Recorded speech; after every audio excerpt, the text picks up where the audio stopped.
কলকাতার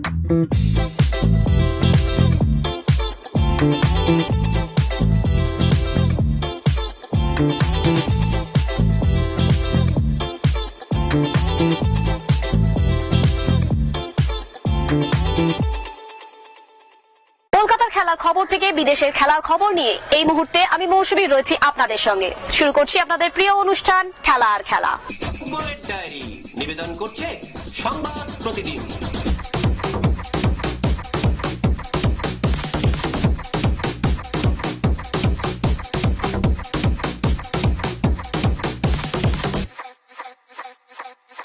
Oscar Bruzon প্রতিবারই তাদের নিয়ে চরম প্রত্যাশা থাকে সমর্থকদের মধ্যে, তবে প্রতিযোগিতার শেষের দিকে এলেই আবার নিরাশা ঘিরে ধরে।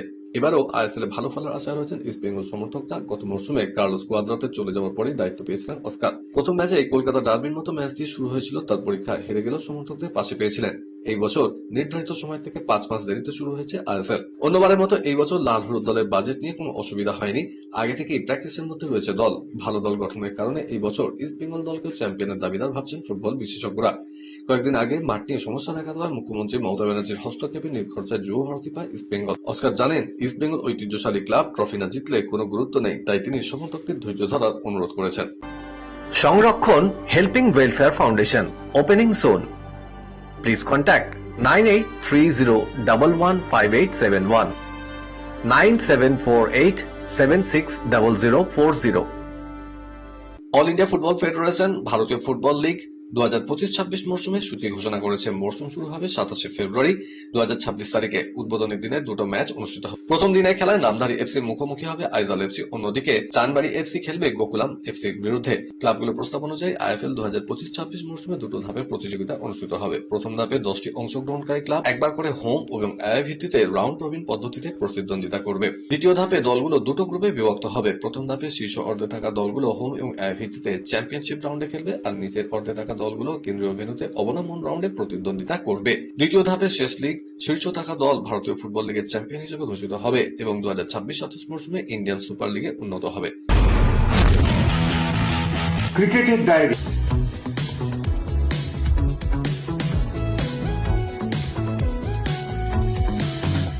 ইতিমধ্যে বিশ্বকাপে সুপার 8-এ চূড়ান্ত হয়ে গেছে 7টা দল। কানাডাকে হারিয়ে বিশ্বকাপের শেষ 8-এ জায়গা করে নিয়েছে নিউজিল্যান্ড। ষষ্ঠ দল হিসেবে নকআউটে উঠেছে তারা। বাকি একটা জায়গার জন্য লড়াই চলছে। গ্রুপ এ থেকে ভারত একদিকে যেমন সুপার 8-এ নিজেদের জায়গা পাকা করে নিয়েছে, তেমনি বাদ পড়েছে নামিবিয়া। ফলে এই গ্রুপ থেকে বাকি একটি জায়গার জন্য 3টে দল লড়াই করছে। তারা হলো পাকিস্তান, আমেরিকা এবং নেদারল্যান্ডস। আজ শেষ ম্যাচে নামিবিয়াকে হারাতে পারলে সুপার 8-এ জায়গা করে নেবে পাকিস্তান, যদিও এই ম্যাচে হারলে বিদায় নিতে হবে তাদের। অন্যদিকে গ্রুপ বির সুপার 8-এ উঠেছে শ্রীলঙ্কা ও জিম্বাবুয়ে। কিছুটা আশ্চর্যজনকভাবে বিশ্বকাপে গ্রুপ পর্ব থেকে বিদায় নিয়েছে অস্ট্রেলিয়া। বৃষ্টিতে জিম্বাবুয়ে বনাম আয়ারল্যান্ড ম্যাচ বাতিল হয়ে যাওয়ায় গ্রুপ বি দ্বিতীয় দল হিসাবে সুপার 8-এ উঠে গেল জিম্বাবুয়ে। ফলে শ্রীলঙ্কার বিরুদ্ধে শেষ ম্যাচটা তাদের জন্য কার্যত নিয়ম রক্ষার হয়ে দাঁড়িয়েছে। এদিকে এর ফলে বিশ্বকাপে সুপার 8-এ চূড়ান্ত হয়ে গেল গ্রুপ এক্স। আগে এই গ্রুপের 3টি দল ঠিক হয়ে গেছিল। ভারত ছাড়া সেখানে ছিল ওয়েস্ট ইন্ডিজ ও দক্ষিণ আফ্রিকা। চতুর্থ দল হিসেবে সেই গ্রুপে ঢুকলো জিম্বাবুয়ে। সুপার 8-এ ভারতের প্রথম ম্যাচ আগামী 1 মার্চ কলকাতার ইডেন গার্ডেন্সে। ভারতের প্রতিপক্ষ ওয়েস্ট ইন্ডিজ। এরপর 22 তারিখ আহমেদাবাদে দ্বিতীয় ম্যাচে দক্ষিণ আফ্রিকার বিরুদ্ধে খেলবে তারা। এরপর 26 মার্চ শেষ ম্যাচে ভারতের প্রতিপক্ষ জিম্বাবুয়ে। টি-20 বিশ্বকাপ থেকে বিদায় অস্ট্রেলিয়ার। অন্যতম ফেভারিট হিসেবে মেগা টুর্নামেন্ট খেলতে এসেছিল মিচেল মার্শরা। তারপর জিম্বাবুয়ে এবং শ্রীলঙ্কার কাছে হেরে বিশ্বকাপ কণ্টকিত হয়ে ওঠে অজিদের। আদৌ তারা সুপার 8-এ উঠতে পারবে কিনা সেই সিদ্ধান্ত নির্ভর করছিল আয়ারল্যান্ড বনাম জিম্বাবুয়ে ম্যাচের উপর, কিন্তু সেই ম্যাচ ভেস্তে গিয়েছে বৃষ্টিতে। ফলে এক ম্যাচ বাকি থাকতেই এবারের মতো বিশ্বকাপ জয়ের স্বপ্ন শেষ হয়ে গেল অজিদের। টুর্নামেন্ট শুরুর আগে থেকেই শুরুটা ভালো যাচ্ছিল না টিম অস্ট্রেলিয়া। চোটে জর্জরিত হয়ে একাধিক তারকাকে খুইয়ে তারা খেলতে এসেছিল বিশ্বকাপ। প্রথম ম্যাচে আয়ারল্যান্ডকে হারিয়েছিল, কিন্তু পরের ম্যাচে অঘটন। দুর্বল টিম হলেও অজি ব্রিগেড যে জিম্বাবুয়ের কাছে পরাস্ত হবে সেটা অনেকেই ভাবতে পারেনি। তবে শেষ পর্যন্ত 23 রানে জিম্বাবুয়ের কাছে হারে তারা। বিশ্বকাপের স্বপ্নটা সেখানেই ধাক্কা খায় মিচেল মার্শের। টি-20 বিশ্বকাপের চূড়ান্ত সুপার 8-এ 6 দল। ভারতের পাশাপাশি বিশ্বকাপে এখনো অপরাজিত অন্যতম আয়োজক শ্রীলঙ্কা এবং ওয়েস্ট ইন্ডিজ। এই 3 দলই চলে গিয়েছে সুপার 8-এ। এছাড়াও সুপার 8-এ উঠেছে ইংল্যান্ড, নিউজিল্যান্ড এবং দক্ষিণ আফ্রিকা। কানাডার বিরুদ্ধে খেলতে নেমেছিলেন মিচেল স্যান্টানারা। দুর্বল প্রতিপক্ষ হলেও প্রথমে ব্যাট করে 173 রান তোলে কানাডা। কনিষ্ঠতম হিসেবে টি-20 বিশ্বকাপে সেঞ্চুরি করেন যুবরাজ সামরা। এই বিশ্বকাপের প্রথম সেঞ্চুরিটি হলো তার ব্যাট থেকে, তবে কানাডার অন্যান্য ব্যাটাররা সেভাবে রান তুলতে পারেননি। আবারও বিশ্বকাপের মঞ্চে ভারতের কাছে দুর্মুষ হয়েছে পাকিস্তান। গত বছর এশিয়া কাপে পাকিস্তানের 3 ম্যাচ হারানোর পর ভারত অধিনায়ক সূর্যকুমার যাদব রাগঢাক না করেই বলেছিলেন, ইদানিং আর ভারত পাকিস্তান ম্যাচে প্রতিদ্বন্দ্বিতা নেই। তার কথাটা যে কতটা সঠিক সেটা আবারও প্রমাণ হয়েছে। আর ভারতের প্রাক্তন ক্রিকেটার রবিচন্দ্রন অশ্বিন মজা করে বলেছেন, ভারত যা রান করেছিল তাতে পাকিস্তানকে ফলো অন করানো যেত। টি-20 বিশ্বকাপে গ্রুপ পর্বে 61 রানে চির প্রতিদ্বন্দ্বীদের হারিয়েছে মেন ইন ব্লু। প্রথমে ব্যাট করে ঈশান কিষানরা 175 রান তোলে। শ্রীলঙ্কার কলম্বো স্লো স্পিন সহায়ক পিচে এই রানটা তাড়া করাটা পাকিস্তান ব্যাটিং বিভাগের কাছে কার্যত অসম্ভবই ছিল। জানি অশ্বিন বলেছেন, এই পিচে 174 রান পাকিস্তানকে তো ফলো অন করানো যেতই পারত। ক্রিকেটের সংক্ষিপ্ত ফরম্যাটে বিশ্বকাপে পাকিস্তানের দ্বিতীয় সর্বোচ্চ ব্যবধানে হারের নজির। 2014 সালের টি-20 বিশ্বকাপে তারা 84 রানে হেরেছিল ওয়েস্ট ইন্ডিজের কাছে। সেটাই টি-20 বিশ্বকাপে সবচেয়ে বড় রানে হারের নজির ছিল। খেলার আরো খবর রয়েছে, কিন্তু এখন সময় একটা ছোট্ট ব্রেকের। ফিরছি ব্রেকের পর, সঙ্গে থাকুন।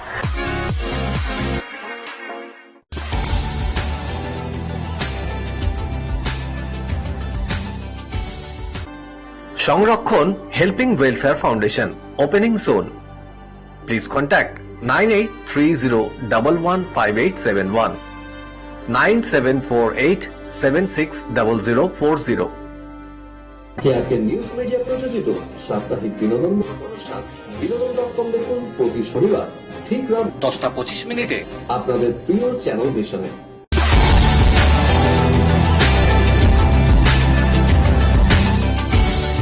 ব্রেকের পর আমি আবার হাজির খেলা আর খেলাতে। বিদেশের ডায়েরি। লা লিগা খেতাব দৌড়ে বড়সড় ধাক্কা খেল বার্সেলোনা। লা লিগা অ্যাওয়ে ম্যাচে জিরোনার কাছে হারের মুখ দেখল হ্যান্স থেকে ছেলেরা। ম্যাচের লিড নিয়েও খালি হাতে মাঠ ছাড়তে হয়েছে লিওনেলদস্কিদের। সেই সঙ্গে খেতাবি দৌড়ে পয়েন্ট তালিকার শীর্ষস্থানও হাতছাড়া হল বার্সার। ম্যাচে ফ্লিক ব্রিগেডের হয়ে স্কোর শিটে নাম তোলেন পাও কুয়াসি। জিরোনার 2 গোলদাতা টমাস লেবার এবং ফ্রান বেলট্রান। এই হারের ফলে 24 ম্যাচে 58 পয়েন্ট নিয়ে দ্বিতীয় স্থানে রয়েছে কাতালান ক্লাব। আর সমসংখ্যক ম্যাচে 60 পয়েন্ট নিয়ে শীর্ষে রিয়াল মাদ্রিদ। কোপা ডেল রের সেমিফাইনালে প্রথম লেগে অ্যাটলেটিকো মাদ্রিদের কাছে 4 গোলের লজ্জার হারে মুখ পুড়েছিল বার্সেলোনা। এবার জিরোনার কাছে হেরে সেই চাপ কাটিয়ে উঠতে ব্যর্থ তারা। মাত্র 1 পয়েন্টের জন্য সরাসরি ইউএফএ চ্যাম্পিয়ন্স লিগের শেষ 16 টিকিট নিশ্চিত করতে ব্যর্থ হল ইন্টার মিলান। পয়েন্ট তালিকার 10ম স্থানে শেষ করায় প্লে অফে খেলতে নামছে ইতালি ক্লাব। আজ এই ম্যাচে তাদের প্রতিপক্ষ নরওয়ে ক্লাব বোডো। ফিরতি লেগে ঘরের মাঠে সান সিরোয় খেলবে ইন্টার। গ্রুপ পর্বে 8 ম্যাচের মধ্যে 5টিতে জয় এসেছে। শেষ ম্যাচে বরুসিয়া ডর্টমুন্ডকে বশ বানিয়েছে তারা। এবার প্লে অফের লড়াইয়ে শেষ ছন্দ বজায় রাখাই লক্ষ্য ক্রিশ্চিয়ান চিভু ব্রিগেডের। ম্যানচেস্টার ইউনাইটেড এবং চেলসি উভয় ইউর্গেন ক্লপকে ম্যানেজারের পদে প্রস্তাব দিয়েছিল, কিন্তু লিভারপুলের প্রাক্তন বস কোনো দ্বিধা ছাড়াই তা প্রত্যাখ্যান করেছিলেন। তবে রিয়াল মাদ্রিদ যদি দায়িত্ব দেয় তবে তিনি তার মন পরিবর্তন করতে পারেন। ইউর্গেন ক্লপের এজেন্ট মার্ক কোসিকে কিছু চমকপ্রদ তথ্য প্রকাশ করেছেন। ম্যানচেস্টার ইউনাইটেড এবং চেলসি উভয় তাকে প্রধান কোচের প্রস্তাব দেওয়ার জন্য যোগাযোগ করেছিল, কিন্তু তাৎক্ষণিকভাবে প্রস্তাবটি প্রত্যাখ্যান করেছিলেন। লিভারপুলের প্রতি ভালোবাসার কারণে ক্লব কোনো দ্বিধা ছাড়াই ম্যানচেস্টার ইউনাইটেড এবং চেলসিকে প্রত্যাখ্যান করেছেন। এর কারণ হলো 2023-24 মৌসুম শেষে লিভারপুল ছেড়ে যাওয়ার পর জার্মান ম্যানেজার প্রতিশ্রুতি দিয়েছিলেন তিনি আর কোনো ইংলিশ ক্লাব পরিচালনা করবেন না। স্মৃতি মান্দানার মুকুটে নতুন পালক। গত বছর ওয়ানডে বিশ্বকাপ ও এবছর মহিলাদের প্রিমিয়ার লিগ জিতেছেন। এবার বিবিসির বর্ষসেরা মহিলা ক্রিকেটার হলেন স্মৃতি। ব্যক্তিগত জীবনে টালমাটাল পরিস্থিতিকে জয় করে 22 গজে নতুন রূপকথা লিখে চলেছেন তিনি। এর আগে উইজডেনের বর্ষসেরা মহিলা ক্রিকেটারও হয়েছেন। এবার পেলেন ব্রিটিশ ব্রডকাস্টিং কোম্পানির সেরা মহিলা ক্রিকেটারের তকমা। সেরা লড়াইয়ে প্রতিযোগিতা নেহাত কম ছিল না। দাবা খেলোয়াড় দিব্যা দেশমুখ, শুটার সুরুচি সিং, হার্ডার জোটি ইয়াদরাজিকে পিছনে ফেলে সেরা হলেন স্মৃতি। এছাড়া দিব্যা ভারতের সেরা উঠতি প্রতিভার পুরস্কার পেয়েছেন। বর্ষসেরা প্যারা অ্যাথলিট হয়েছেন প্রীতি পাল।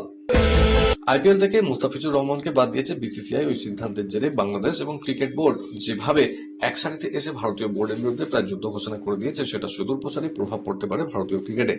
এমনকি বিবাদের জেরে আইসিসি চ্যাম্পিয়ন্স ট্রফি এবং একটা বিশ্বকাপও সরে যেতে পারে ভারত থেকে। মুস্তাফিজুর রহমানকে আইপিএল থেকে ছেটে ফেলার প্রতিবাদে বিশ্বকাপে ভারতে খেলতে আসেনি বাংলাদেশ। নিরাপত্তার কারণ দেখিয়ে তারা শ্রীলঙ্কায় নিজেদের ম্যাচ সরানোর আর্জি জানায়। আইসিসি সেই আর্জি না মানায় বাংলাদেশ বিশ্বকাপ খেলতে পারেনি। এরপর বাংলাদেশের প্রতি সহমর্মিতা দেখিয়ে বিশ্বকাপে ভারত পাক ম্যাচ বয়কটের হুমকি দিয়েছিল। শেষ পর্যন্ত মহসিন নাকবিরা ভারতের বিরুদ্ধে দল নামাতে রাজি হলেও পুরো বিতর্ক পাকিস্তান বোর্ড এবং বাংলাদেশ বোর্ড এক ছাতার তলায় চলে এসেছে। কলকাতার ডায়েরি। গ্রুপ পর্বে সবচেয়ে বেশি পয়েন্ট, কোয়ার্টার ফাইনালে ইনিংসে জয়। এক্সপ্রেস গতিতে এগোচ্ছিল বাংলা। দেখে মনে হচ্ছিল জম্মু কাশ্মীর এই দলের বিরুদ্ধে দাঁড়াতেই পারবে না, তাও আবার কল্যাণীতে, বাংলার ঘরের মাঠ। কিন্তু 2 ঘন্টার এক সেশনে খারাপ ব্যাটিংয়ে গোটা মৌসুমের ভালো পারফরমেন্স চোনা ফেলে দিল। জম্মু কাশ্মীরের কাছে হেরে বিদায় নিল বাংলা। অন্যদিকে প্রথমবার রঞ্জি ট্রফি ফাইনালে উঠল জম্মু কাশ্মীর। জম্মু কাশ্মীরের জয়ের জন্য দরকার ছিল 83 রান, হাতে ছিল 8 উইকেট। এই পরিস্থিতিতে বাংলার জয়ের আশা খুব কমই ছিল, কিন্তু ক্রিকেটে অসম্ভবও হয়। দিনের শুরুতে আকাশদীপ 2 উইকেট তুলে নেওয়ার সে সম্ভাবনাও দেখা দিয়েছিল, কিন্তু বংশরাজ শর্মা এবং আব্দুল সামাদকে আউট করতে পারলেন না মোহাম্মদ সাবিরা। এই দুজন দলকে জয় এনে দিলেন। বংশরাজ 43 এবং সামাদ 30 রানে অপরাজিত থেকে মাঠ ছাড়লেন। প্রথমবার রঞ্জি ফাইনালে ওঠার পর জম্মু কাশ্মীরের ক্রিকেটারদের উল্লাস ছিল দেখার মতো। গত কয়েক মৌসুমে এই দলের উত্থান স্বপ্নের মতো। সারা বছর সেখানে ক্লাব ক্রিকেট হয় না, ভারতের বিভিন্ন রাজ্যে খেলেন তারা, কিন্তু পারস ডোগরার এই দল দেখিয়ে দিল শক্ত প্রতিপক্ষকেও সহজে হারাতে পারে তারা। প্রাক্তন ভারত অধিনায়ক বলছেন, স্বামী পুরো মৌসুমে ধারাবাহিকভাবে পারফর্ম করেছে। সেমিফাইনালেও তো 8টা উইকেট নিল, তারপরও জাতীয় দলের বাইরে। জাতীয় নির্বাচকরা ঘুরে ঘুরে ম্যাচ দেখছে। জানি না স্বামীকে নিয়ে নতুন করে দেখার কি আছে। তবে এদিন দ্বিতীয় ইনিংসে বাংলা দলের ব্যাটিং ব্যর্থতাই হতাশ সৌরভ। স্পষ্টই জানিয়েছেন 99 রানে অল আউট হওয়া মেনে নেওয়া যায় না। পাশাপাশি টি-20 বিশ্বকাপে ভারতের পারফরমেন্সে খুশি তিনি। যদিও মনে করছেন টিম ইন্ডিয়ার আসল লড়াই শুরু হবে সুপার 8 পর্ব থেকে, যা শুরু হবে 22 ফেব্রুয়ারি। আজকের মতো এই পর্যন্তই। আগামীকাল আপনাদের সঙ্গে আবার দেখা হবে ঠিক এই সময় এই চ্যানেলে। বাই।